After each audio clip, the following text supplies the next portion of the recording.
zigwawo amazzi gatutwala bannange. Oh Jesus, bannange mutusabire kubanga essaawa yonna ina omuntu afa pressure.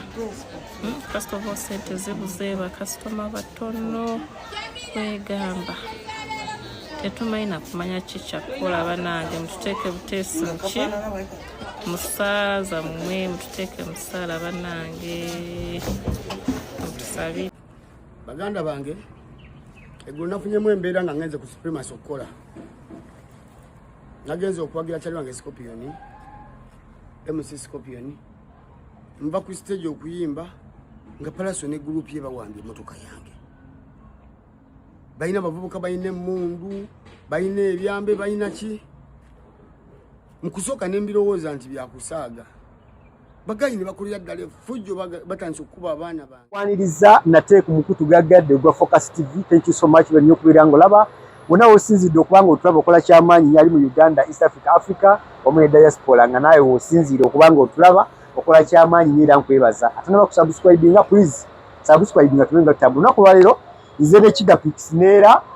tube nga tuwayamu ku nsonga ezitambula. Nabagamba buli kikwata ku entertainment omwami ono mbeera naye tubaako gitugayagaya ensonga. Tulina King Saha ali ne Palaso, bangambye Palaso bamukubye emizibu era emikono egimu tegiwera. Tugenda kuyitayo asonga ate era ne Spice waliwo updates omukulu zagenda okumpa. Spice ayongedde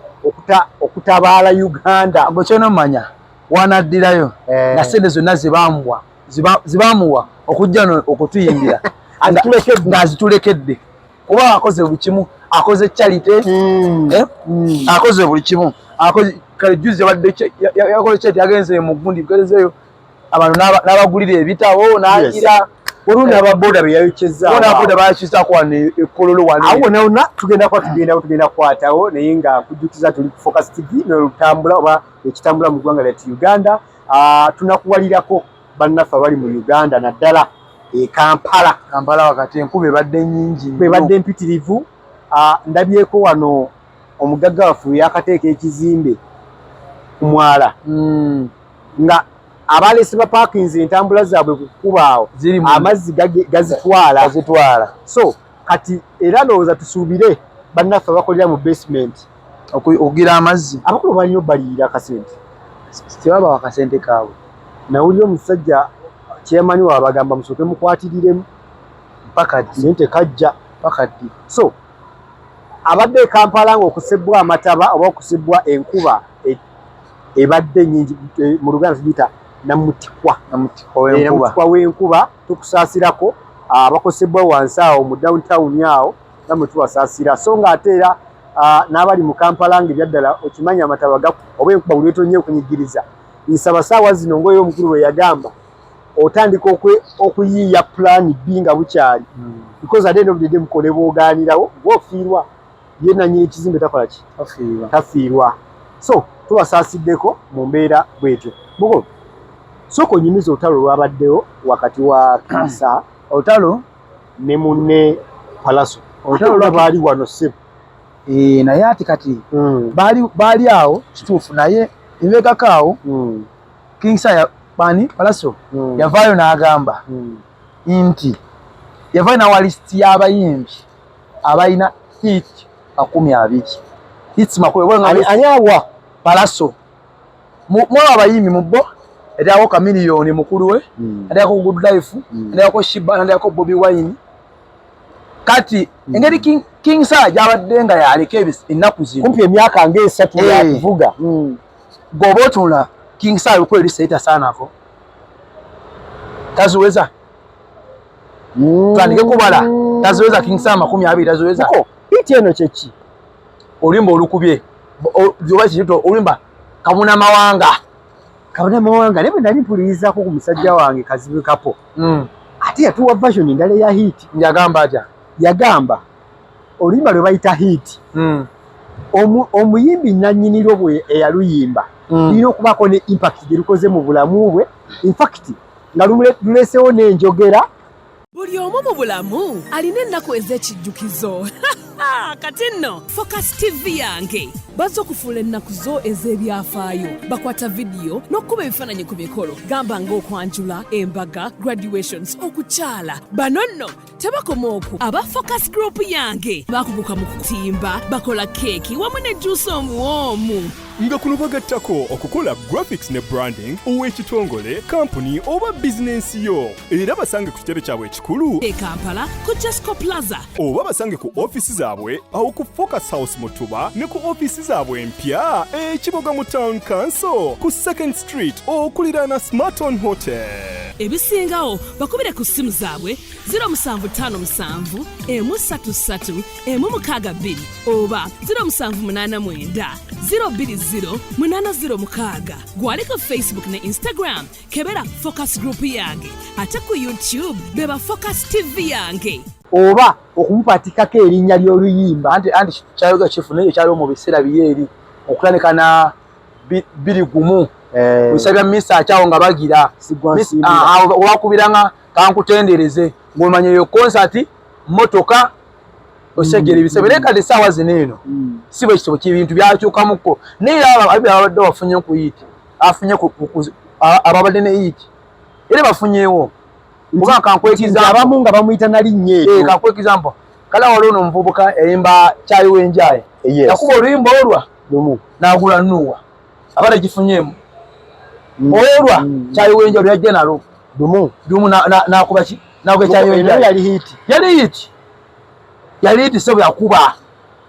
yadde yatwali kyakalirako nnyo omwana lumbye kyayiwo enjaye tugende ne kono wa covid ani tumbiza sound yes yena yagifunamu nejo juice wano luli puzzle yakuba enkudi n'agula emmotoka empya that was a mega hit okitegeera n'agula emmotoka empya okay kakati olutalo luva ku ki kale mbona ekyagamba gundi Palasa akola listi ye enyimba 10 akola ki kalimu abo abantu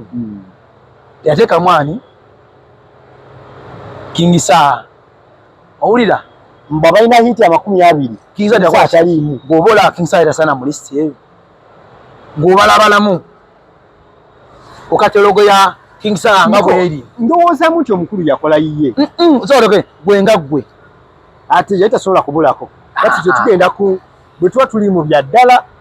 mu bino byakwesubya nakutalawa mu byaddala yali abulako era alina obeerako ebyalina kyo kisegera lyalizalawo osegera yalizalawo nti okuva kweyo listi gye yawa ayina emabegako enkolagana yaabwe teyali yamaanyi nnyo era walako ne story emu olwo bajjako gundi Palasa interview n'agamba ye ne King Saa enkolagana yaabwe yali ki era olwo olumu yamunyizako baali wa kamiliyoni eyo n'amugirayo Jambia ani agirayo munne gundi King Saa n'agirayo Palasa Jambia ekitegeeza obukubagano tebutandise kati si kakati tebutandise kati oba tebalinaako nnyo buzibu naye nga tebalina nnyo nkolagana y'amaanyi nga yesibusankonamu kyekiriwo nekikomaawo n'okuba n'enkolagana y'amaanyi kati bale nkyakugamba ono agaana ogenda ku listi kati ng'omu social media yaffe nga wokola ki nga wogimanyi nepika ne King Saa yabadde ki yabaddeko kati nga saatuni womubuusa amaaso oba okola ki oba ali ki kale n'ekirala ekizibu ekiriwo jjukira Palasa ali ku side eri yaba Eddie Kenzo ya federation mu copyright biki ate gundi abadde ng'akola ki saha yavayo n'agamba yite bimukwata webale nnyo abadde akola ki zange muzikube abadde abivumirira eno ate nga Palasa yabiwagire era yavayo n'agamba singa copyright ebadde ekola oluyimba lwange olwa happy birthday sayo nalibadde na private jet mu luyimba olwo kubanga buli omwalu kuba okitegeera buli kapate ka birthday balina oddukuba kati olabye ddala nti n'olutalo lwabwe okugjawo teluvudde buviki teluvudde buvyeri kalimuko njagala osigire mu kifaananyi what happened ekituufu kye ekyavuddeko kino ekikonde kyabaddewo awo ekikonde kino kyabadde ku Supremacy eri wano Nankulabye waliwo omuyimbi waliwo MC bamuyita Scorpion mukwano gw'abangi yes era ne King Saa yagenzeyo kuwagira ki era mu kavidiyo ke ketujozannyawo nga tebalabye nga tutandika abadde ayogera nti nagenze lwa mukwano gwange Scorpion yagenze performing nani amuyira omubiri ng'ebyo bajja bakola ki bikola kajuka agenze ennaku zino ayina eggaali ye yafuna eggaali naye ng'ate omwemi olina okuba n'eggaali muko eggaali ekola ki eggaali naawe ekuyambira actually sina mwembi yekka omuntu yenna muko mu bulamu n'oba gwe muko saa zino olaba muko n'otweyawulako kuba n'ofunamu kasente ddala akategereka yo n'okubaako n'omuntu akola ki tuyita PA personal assistant owa bodyguard omuntu gwobeera naye omuwameka babiri tonatambula weka nti in case ekintu kyonna kisobola okukola ki okutuukako so kati abayimbi bawagira okubeera n'amagaali kale abayimbi bakyusamu n'eggaali abantu nga 20. Okay, ekyabayimbi ba wano nti eggaali bazikozesa ate kufayita balala kubeera mu kulwana example olaba Spice yazze ayina bodyguard we ayambadde kanzu nge ebula okwabika okitegeera omuntu alina okubaako n'omukuumi kolakwa abayimbi baffe b'ennaku zino bakukyusa nti osanga alina sikini ng'alina baasi namba n'owunya baasi namba yaki okwandibadde badvisor manager ani yate ayina bakozi bannakku okitegeera kati paaso alina eggaali gy'atambula naye alina abayayi babewa abebwayisa awo beekawempe ne King Sir naye alina ababe okitegeera kati olwo babadde beyinako eyo egundi obukudde ewala eri kati paaso yamaze okuyimba King Sir yes gundi woba ogiyingiramu bwoti sifumasayo gira woba ogiyingira parking eri wetu ku mulyango tuli ku mulyango wano bwoti ng'okola ki ng'oyinga emmotoka muzireka wano nemuyingiramu kimunda kati King Sir amala bwati okuyimba afuluma agenda osanga ng'abayayi ba paaso beetolodde ki emmotoka ye kati nga wamanyi awo toba ki kubuuza atuuka wala bagamba sitole ekimmwe nga bagamba kiki ate abaana ku ggaali baba bangu eŋŋumi neevugaawo era ono gwe batutte mu ddwaliro sokoleke eŋŋumi eno wevuga omukulu naye yeeteekera mu ddaala naye akuba ababiri Palaso ne King nabo bakuwa wa mu mudda bbali eggaali zezigira ebiseera ebisinga abakulu tebatera kulwana eggaali zezirwana naye nga ne Palaso ye nga ye alinamu olw'ekibuli naye yayagadde bangambye omukono baguwogodde alinamu Palaso era wetugamba 1 on 1 Palaso ne King Sir ayinza amusobola nesokoleke muko lwaki okumala egerangano tebatugenda 1 on 1 netinegugwa omukulu bangambye bamuwogodde omukono babadde bangi akavuyo kabadde kanyi ku kirina omumanya n'amasasi gavuze okutaawuluza ate bagamba ku gurupu ezo kuluku abadde balina emmundu masasi gavuze naye ne batakuba naye bakubye waggulu mu bbanga wano tulina abayimbi abakkirizibwa okubeera n'emmundu nawe okkiriza okubeera n'emmundu aŋŋamba abayimbi tulina omuyimbi alina security nga ya mmundu gundi agina bebekulu alina omusirikale amukuuma nga wa mmundu ngamba bano bagamba eggaali nga bwolaba aliyeni tewali naye nga ye pisto sogendayo n'ogenda ne bagikuwa so olutalo lwabadde lutya mwe babaddewo baleefali entebe z'abayizi ziggwira mu kudduka anti kyeŋŋamba nga bwogamba nti ani PSG yabadde ne Bayani ne bamukuba ku lutalo lw'abaana ababiri King Sir ne Palaso gwe nga olwalabye kyawedde kiti ani yakubyani abayo ebyeggaali obiraba tosobola mmanyagizo wabula kyoyinza okugamba nti asinga okuba n'ebisago ebingi naye nga ebyeggaali obiraba bakuba bukubi akubye ejjinja akubye ejjambiya akubye omugere kati mu bufunze tuyinza kumaliriza nti ki essaawa zino otuba kubyani ani yafunye wini essaawa zino tuba tuwala gundi alina wini essaawa zino Kingsa yaba alina wini mulabyewo ku vidiyo agenze n'agamba nti ate mwawonye kubanga nabagambye bapulinge up baveeyo naye ng'ate olaba nga tuzze mu mazima oyo alasa alina eggaali abanayo bwayisaawe si bangu kawempe bwayise bano benakawuka abo teri naawe nati gwe wenyini ogambye wini yabadde ya Kingsa andi yes andi kyolina omanya n'omunafu osaawa zino omunafu wakuba sumagiza n'ogwa wini bayani era yoyo munafu kale okugamba ebigambo bineeno omunafu yakubye sumagiza omunafu saha yakubye sumagizi nze kubuulidde omunafu yakubye sumagiza kabaka ngoba omwewudde kabaka agambye simuwudde nekugambye yatuuse ekiseera n'abagamba muveeyo mubaleke nkugambye nedda nkugambye omunafu yakubye sumagiza kyalugenda wala nnyo ojjukira sinali yali wano ku gundi kwalieni ani yalumba omuntu watu anongamba wano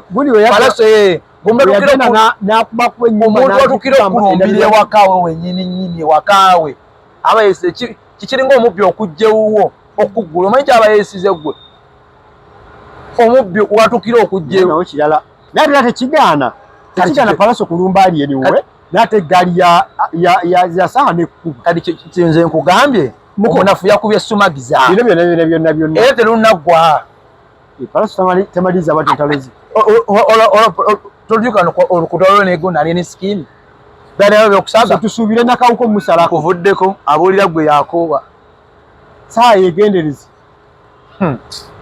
nga tukiwumbawumba bino amamagaali tuyisa gaali muno kwata ono n'omugira birekawa industry bigyongerako nti tugyogerako nnyo neefuna ettutumu oba bigisaanyaawo ati bigisaanyaawo kubanga musobola okuvaamu ne mwetta musobola okwetta kale olabaawo musobola okugira n'okuwa omuntu wabi n'afa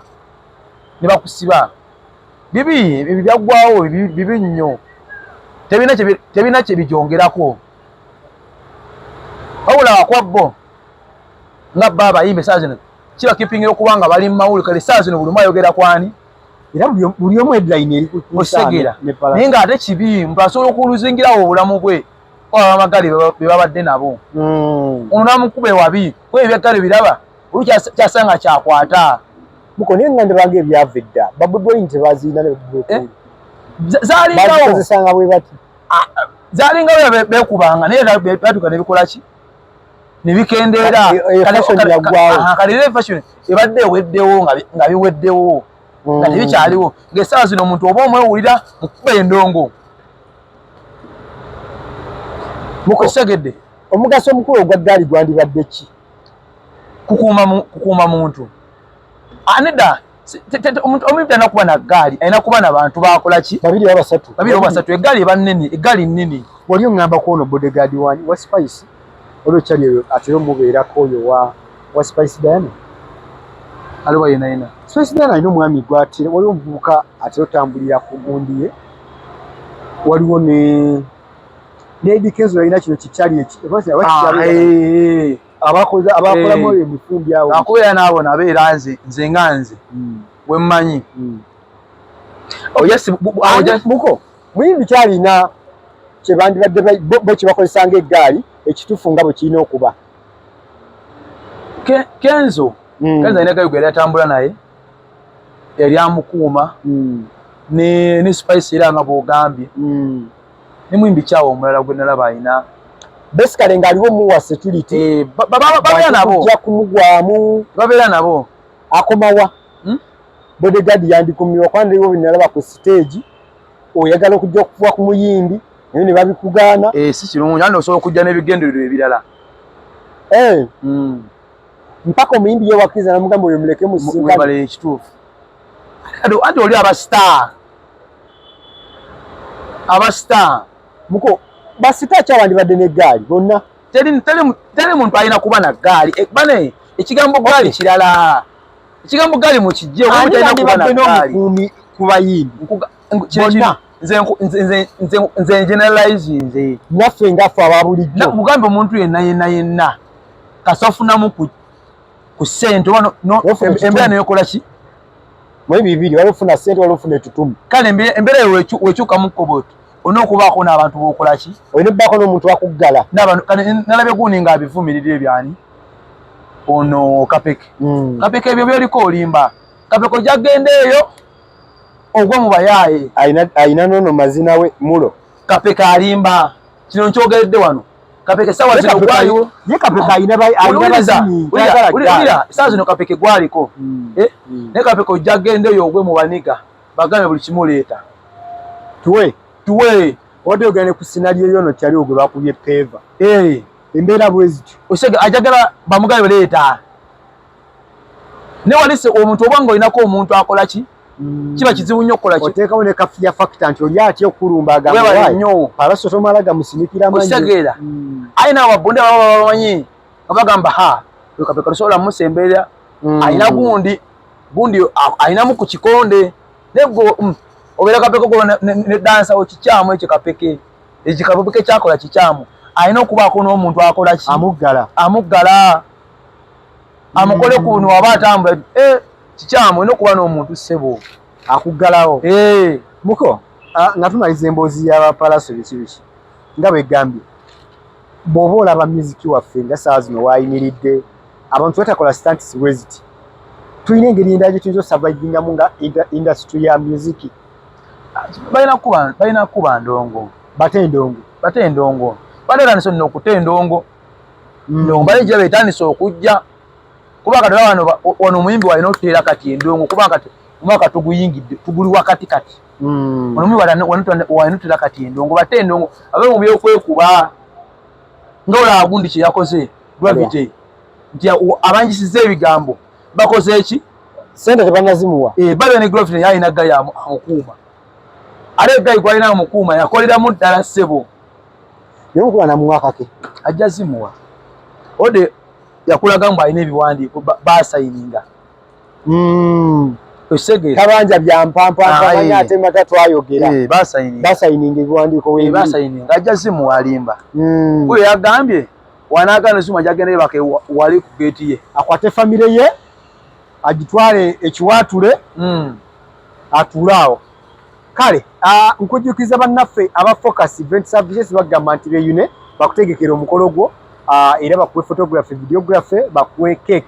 bakuwe entertainment baemusa abalungi abakola ku mikolo gyo mujjukire nti bano ba events managers buli wobuli omuntu akutegekera omukolo gwo obulungi byolabanga emikolo ddala gulimu ssente nnyingi naye nga ate service zonna mbi so bekwate genda ku TikTok Focus Event Services obenga olaba biki bye bakola yatukujjukiza nti tujja kuwanga tips ezikwatagana ku mukolo era nga tuyita ku TikTok account eyo eya Focus Event Services so nga ate ne bannaffe aba Focus Graphics and Branding bagamba nti bekwate